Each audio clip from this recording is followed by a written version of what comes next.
The wood-paneled elevator doors slid open on the 39th floor of the Waldorf Towers at exactly 2:47 in the morning.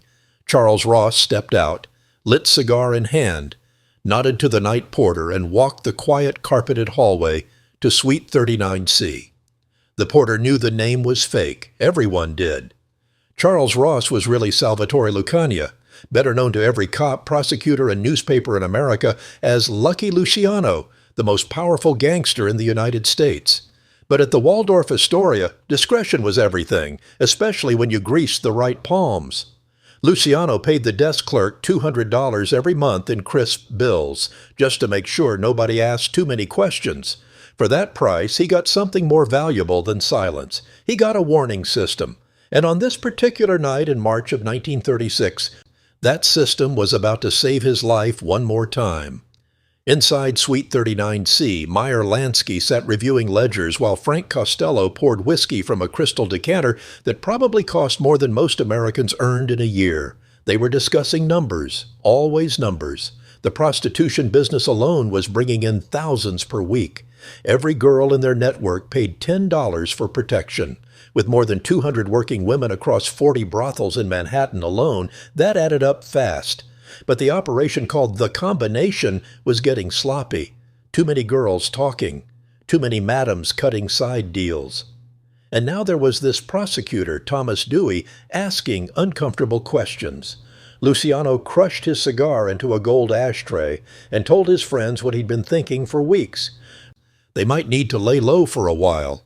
What he didn't know yet was that Dewey already had enough evidence to destroy everything he'd built. The raids were coming, not tomorrow or next week, tomorrow morning. 48 hours after this conversation, Lucky Luciano would be on the run, fleeing across 3 states with every law enforcement agency in America hunting him. The penthouse at 301 Park Avenue, the address that symbolized his transformation from street thug to criminal emperor, would be empty. But to understand how America's most feared mob boss ended up living in the most prestigious hotel in New York under a fake name, paying more for bribes than most families earned in a year, you have to go back to where it all started. Salvatore Lucania arrived in America on April 5, 1907, a 9-year-old boy from the sulfur mining town of Lercara Fritti in Sicily. His family squeezed into a cramped tenement at 265 East 10th Street in Manhattan's Lower East Side, a neighborhood that smelled like rotting garbage, coal smoke, and immigrants desperate for a better life. The tenement had no private bathroom. Water came from a pump in the hallway. 6 families shared one toilet. Young Salvatore's father, Antonio, worked in a factory making hats, earning barely enough to keep the family fed.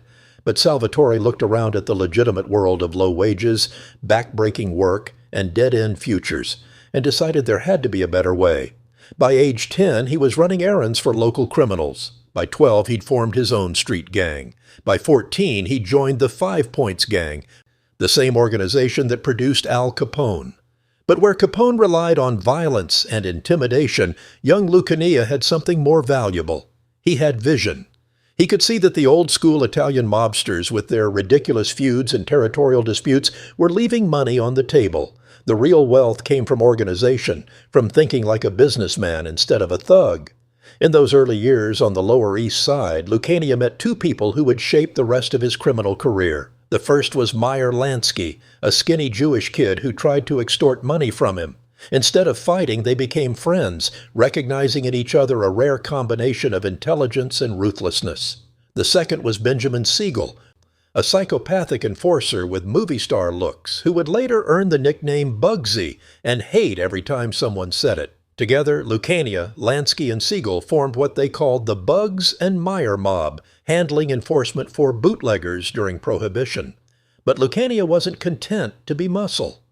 He studied Arnold Rothstein, the criminal genius who fixed the 1919 World Series and treated organized crime like a business.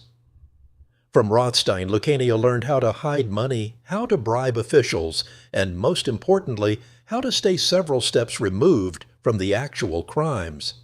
By 1925, at just 28 years old, he was grossing over $12 million a year from bootlegging operations. His personal income was estimated at $4 million annually, an absolutely staggering sum when you consider that the average American worker earned about $1,500 a year. But success in the mob world meant becoming a target, and in October 1929, Luciano learned that lesson the hard way. 3 men grabbed him off a New York street, drove him to Staten Island, beat him with fists and clubs, then stabbed him repeatedly with an ice pick before leaving him for dead on a beach. Somehow he survived. The attack left him with a drooping right eye from nerve damage and a reputation as the luckiest man alive. From that moment on, everyone called him Lucky. Some people thought it was ironic, others thought it was prophetic.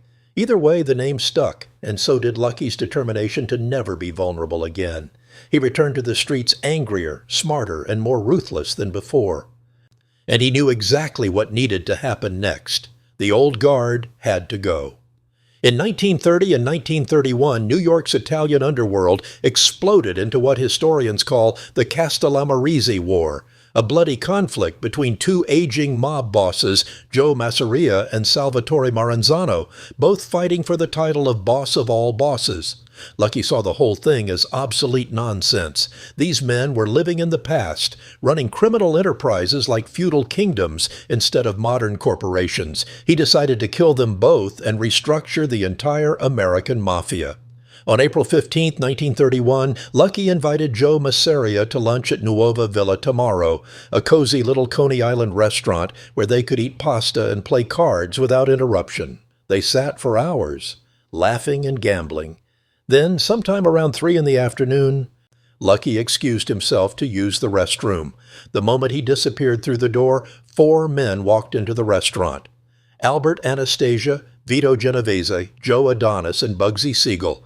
They pulled out guns and fired 20 shots into Masseria, who collapsed face down on the checkered floor, blood pooling around his expensive suit.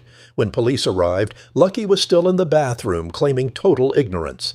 Masseria's last meal consisted of spaghetti with red clam sauce.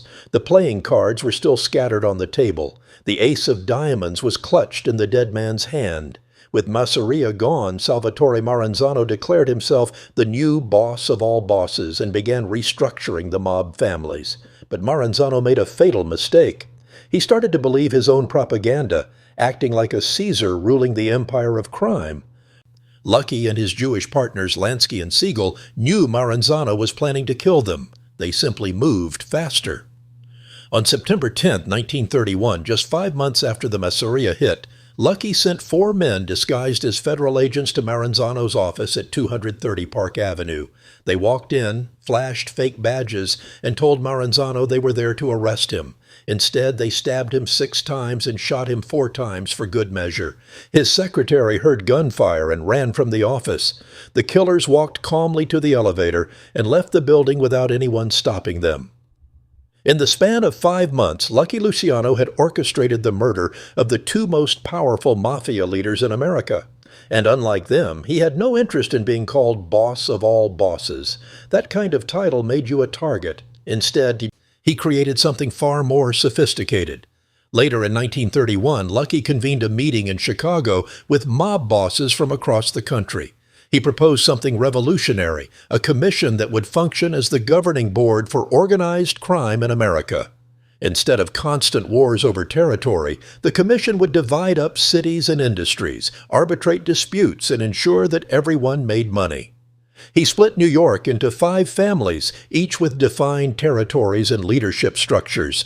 The heads of these families, along with representatives from Chicago, Buffalo, and other major cities, would serve on the commission. Power would be shared, not hoarded. Decisions would be made by consensus, not gunfire.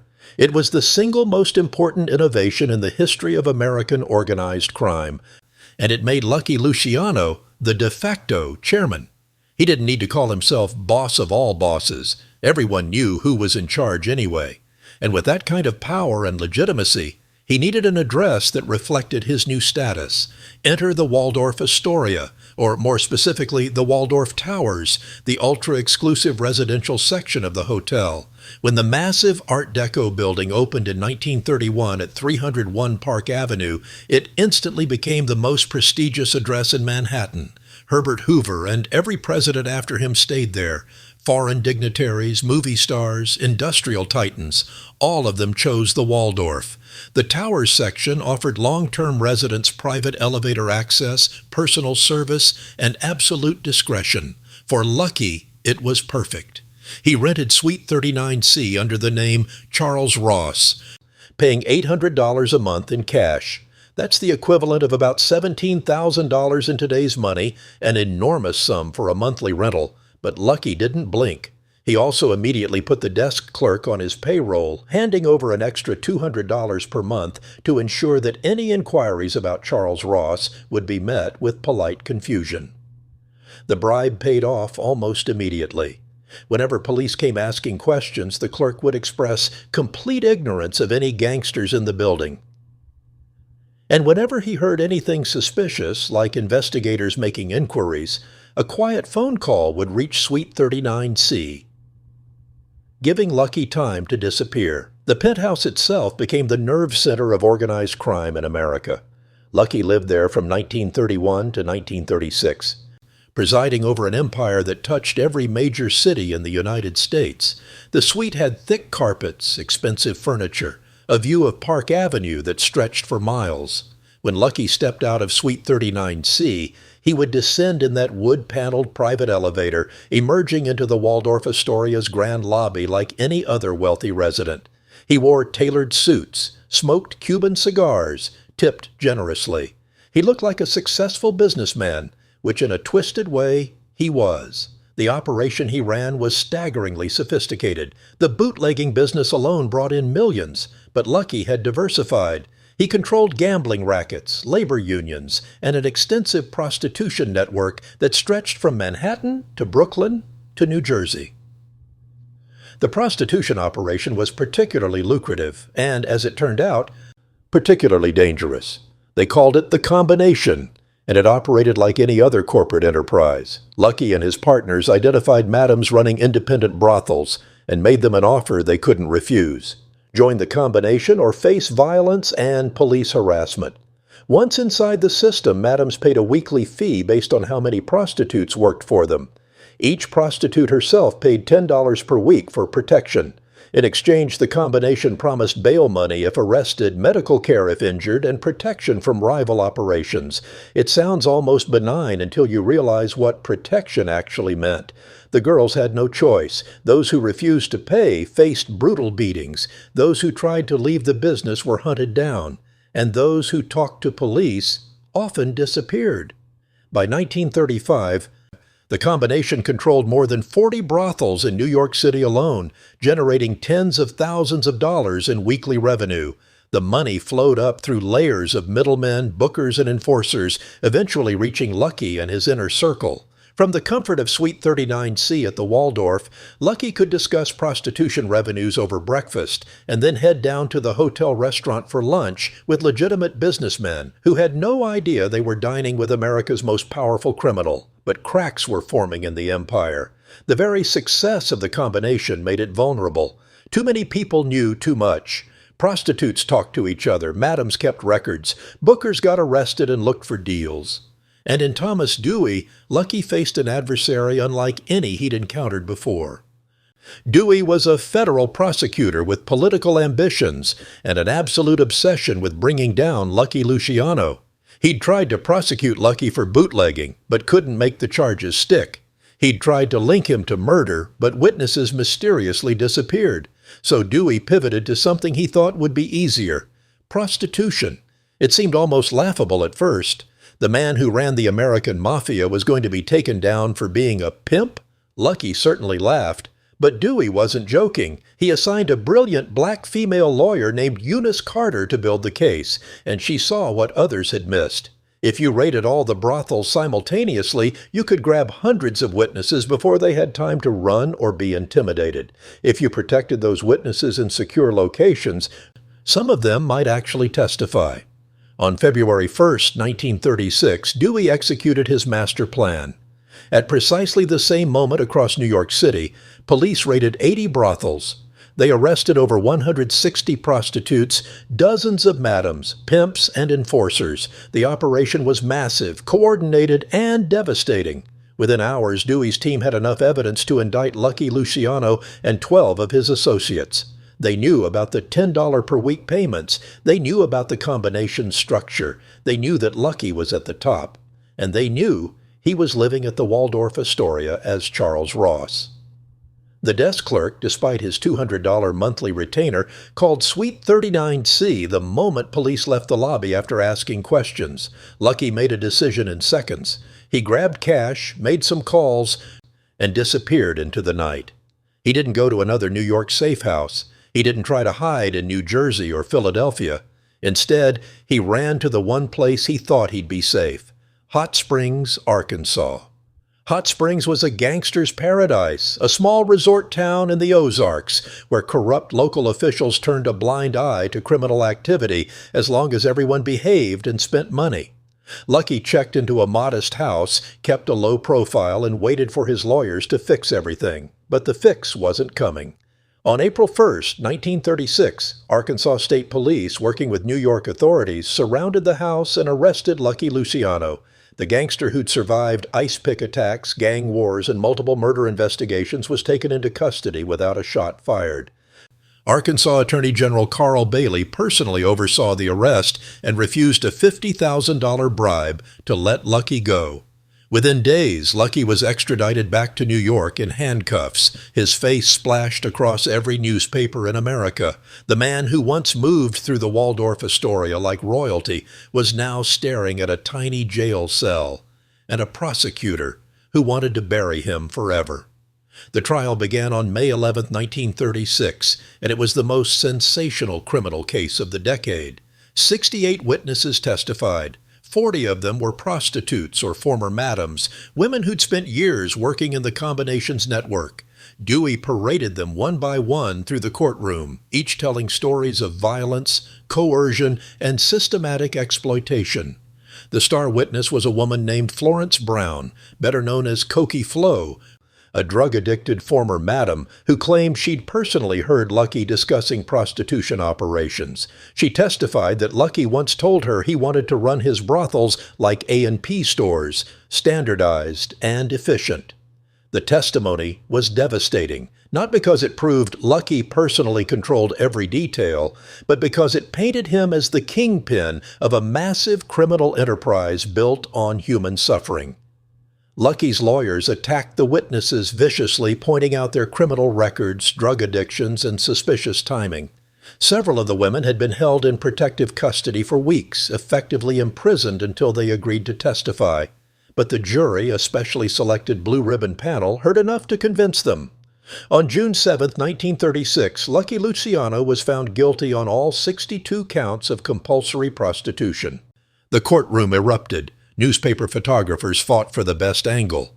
Lucky sat stone-faced, barely reacting. 11 days later, on June 18th, Judge Philip McCook sentenced him to 30 to 50 years in state prison, one of the harshest sentences ever handed down for prostitution-related charges. The judge called Lucky a menace to society and made clear he intended for the mob boss to die behind bars. Lucky was processed into Sing Sing Correctional Facility in Ossining, New York, as inmate number 92168. The man who once paid $800 a month for a luxury penthouse now shared a tiny cell with another prisoner. The silk suits were replaced by prison uniforms. The wood-paneled elevator was replaced by cold concrete corridors. Within weeks, Lucky was transferred north to Clinton Correctional Facility in Dannemora, a brutal maximum security prison near the Canadian border that inmates called Siberia. This was supposed to be the end of Lucky Luciano's story, but as it turned out, the world wasn't quite finished with him yet. Even from behind bars, Lucky maintained control of his criminal empire. Visitors came regularly, always careful, always coded. Frank Costello took over daily operations. Meyer Lansky handled the money. Vito Genovese wanted the top spot, but couldn't move against Lucky without commission approval. So the empire continued, generating millions in revenue every year, while its creator rotted in one of the coldest, most miserable prisons in America. Lucky spent his days playing cards, reading, and planning for a future he wasn't sure would ever come. Then in December 1941, everything changed. Japanese forces attacked Pearl Harbor, and the United States entered World War II. Suddenly, the government had a problem. German submarines were decimating Allied shipping along the East Coast. There were fears of sabotage on the docks, where thousands of workers loaded supplies onto ships bound for Europe. And intelligence about the upcoming invasion of Sicily was desperately needed. The military needed help from people who controlled the waterfront and had connections in Sicily. In other words, they needed the Mafia. In 1942, U.S. Naval Intelligence launched a secret operation codenamed Operation Underworld. They started with mobster Joseph Sox Lanza, who controlled New York's Fulton Fish Market and had influence over dock workers. But Lanza told them the real power belonged to Lucky Luciano. If they wanted complete cooperation, they needed to talk to Lucky. So naval officers made the 3-hour drive to Clinton Correctional Facility and met with America's most famous prisoner. The deal was never put in writing, but everyone understood the terms. Lucky would use his influence to prevent sabotage on the waterfront. He would provide contacts in Sicily to help with the Allied invasion. In return, nothing was guaranteed, but there was an implication. Help us win the war, and maybe, just maybe, you get out early. Lucky agreed immediately. He gave orders to his people on the docks. Suddenly, suspicious fires stopped. Labor disputes evaporated. When the time came for Operation Husky, the Allied invasion of Sicily in July 1943, Lucky provided names of Sicilian Mafia leaders who could offer assistance. Did the Mafia's help actually turn the tide of the war? Historians debate that. But the Navy certainly believed it helped, and they remembered Lucky's cooperation. The war ended in 1945, and Lucky's lawyers immediately filed for commutation of his sentence. Governor Thomas Dewey, the same prosecutor who'd put Lucky in prison, was now in a position to set him free. It was a stunning reversal. After months of deliberation, Dewey agreed to commute the sentence on one condition. Lucky Luciano would be deported to Italy immediately and never allowed to return to the United States. For Lucky, it was a bitter deal. He'd lived in America since age 9. He'd built his empire here. But the alternative was dying in Siberia, so on January 9, 1946, he was released from Sing Sing. He'd served 9.5 years of his 30 to 50-year sentence. 2 weeks later, on February 9, 1946, Lucky boarded the SS Laura Keene, bound for Italy. He stood on the deck as the ship pulled away from Brooklyn, watching the New York skyline disappear. The Waldorf Astoria was somewhere in that distant cluster of buildings, the penthouse where he'd once ruled an empire. He would never see it again. But Lucky Luciano was not the kind of man to fade quietly into exile. He landed in Sicily, spent exactly enough time there to satisfy the terms of his deportation, and then immediately made plans to get as close to America as possible. In October 1946, Meyer Lansky arranged for Lucky to travel to Havana, Cuba, just 90 miles from Florida. Lansky had been cultivating relationships with Cuban dictator Fulgencio Batista for years, and Batista was happy to welcome a mob boss with deep pockets. Lucky purchased a $150,000 interest in the Hotel Nacional de Cuba, a stunning property overlooking the Caribbean. And in December 1946, he hosted what became known as the Havana Conference, the largest gathering of American Mafia leaders since the Commission's founding. Bosses flew in from New York, Chicago, New Orleans, Los Angeles. Frank Costello came, Meyer Lansky came, Santo Trafficante came. Even a young Frank Sinatra showed up, carrying a suitcase stuffed with $2 million in cash as a Christmas present. For one glorious week, Lucky held court like the chairman he'd always been, making decisions, settling disputes, planning the future of organized crime. But the FBI was watching, and the U.S. government was furious. The State Department put enormous pressure on Cuba to deport Lucky. They threatened to cut off medical supplies, a devastating blow for a country that relied on American pharmaceuticals. Batista caved. In February 1947, just 3 months after arriving, Lucky was forced to leave Cuba and return to Italy. This time it was permanent. He settled in Naples, living in modest apartments, meeting with visiting mobsters, always scheming about ways to get back to America, or at least back to Cuba. He maintained contact with his associates through carefully worded letters and occasional visitors. The money kept flowing, funneled through offshore accounts and intermediaries. Lucky was still wealthy, but he was also isolated, bitter, and increasingly aware that his glory days were over. He took up with an Italian woman named Igea Lissoni, possibly married her, and tried to build some semblance of a normal life. But normal was never Lucky's style. By the late 1950s, Lucky's health was declining. Years of smoking, drinking, rich food, and unrelenting stress had taken their toll. His heart was weak. His breathing was labored. But he still had dreams of one final comeback. And in 1962, a producer named Martin Gosch approached him about making a film about his life. Lucky was intrigued. A movie could rehabilitate his reputation, maybe even put pressure on the U.S. government to let him visit America one more time. On January 26, 1962, Lucky drove to Capodichino Airport in Naples to meet with Gosch and discuss the project.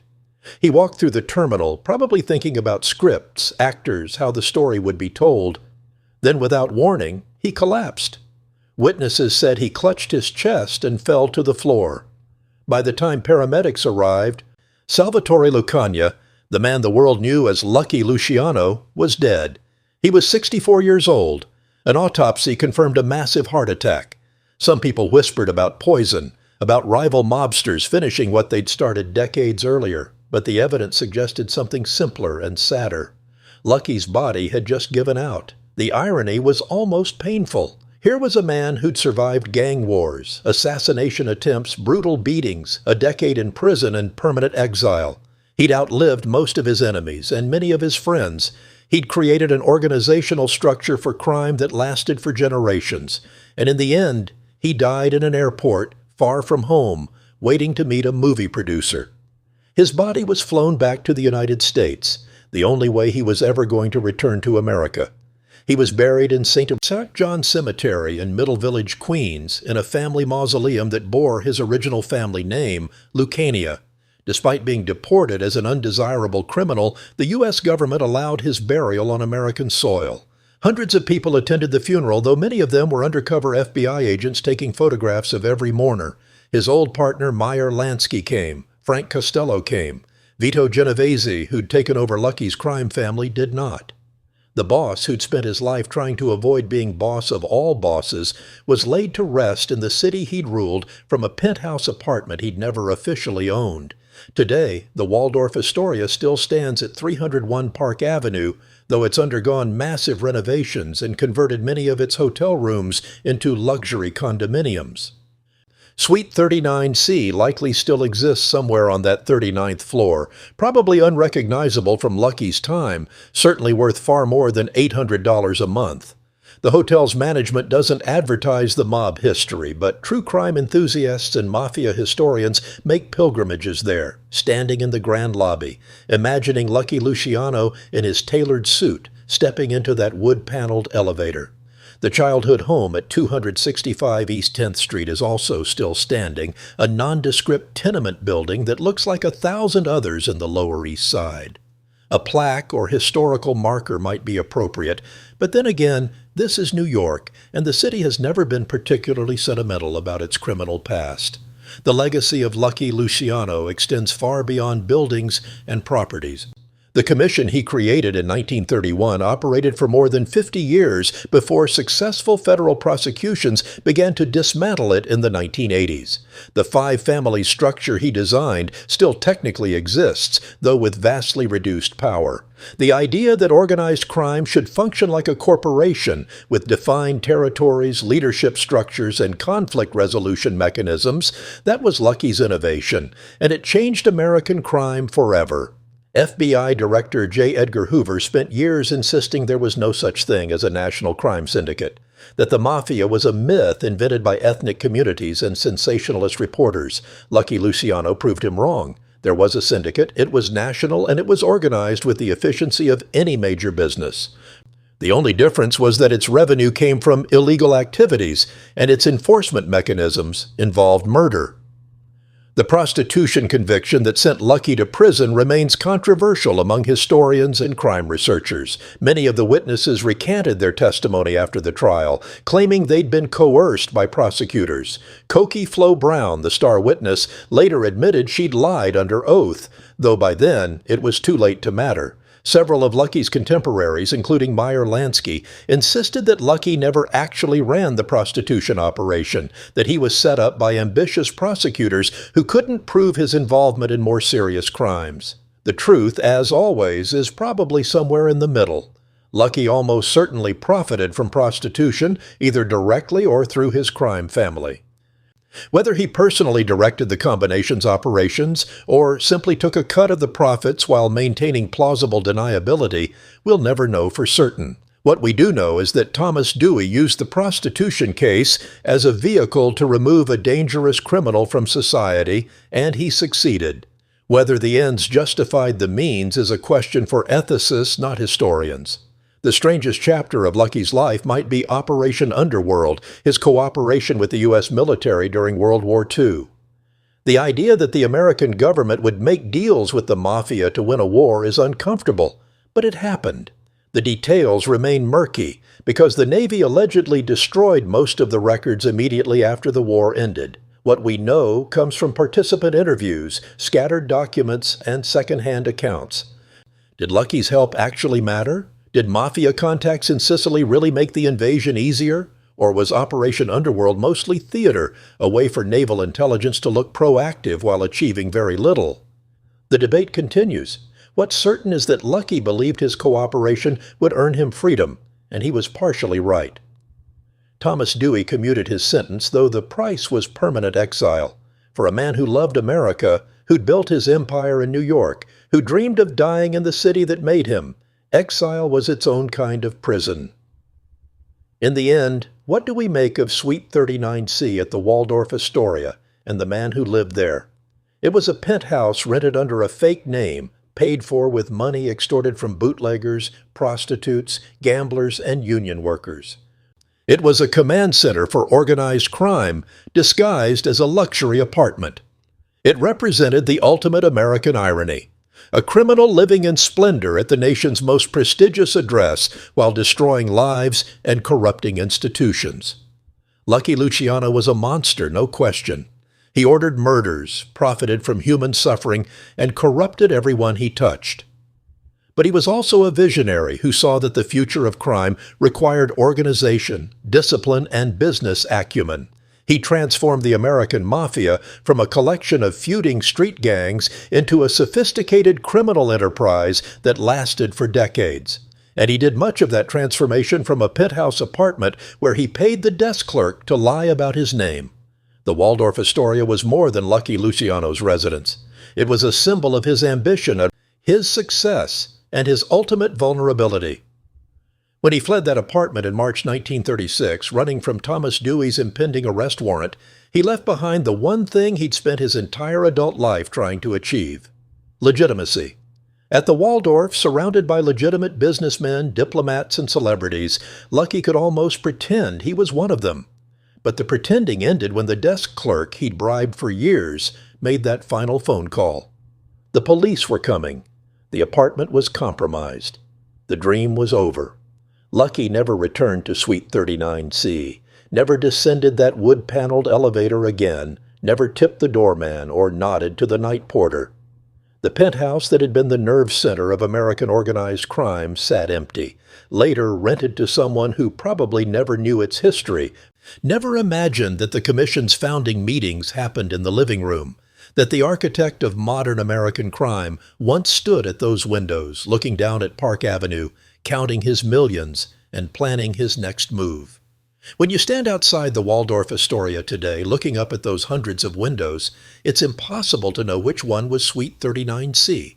The hotel keeps those records private, but somewhere up there, on the 39th floor, Lucky Luciano once ran an empire. He bribed officials, ordered murders, counted cash, and met with the most dangerous criminals in America. He lived like a king in a palace built on blood and corruption.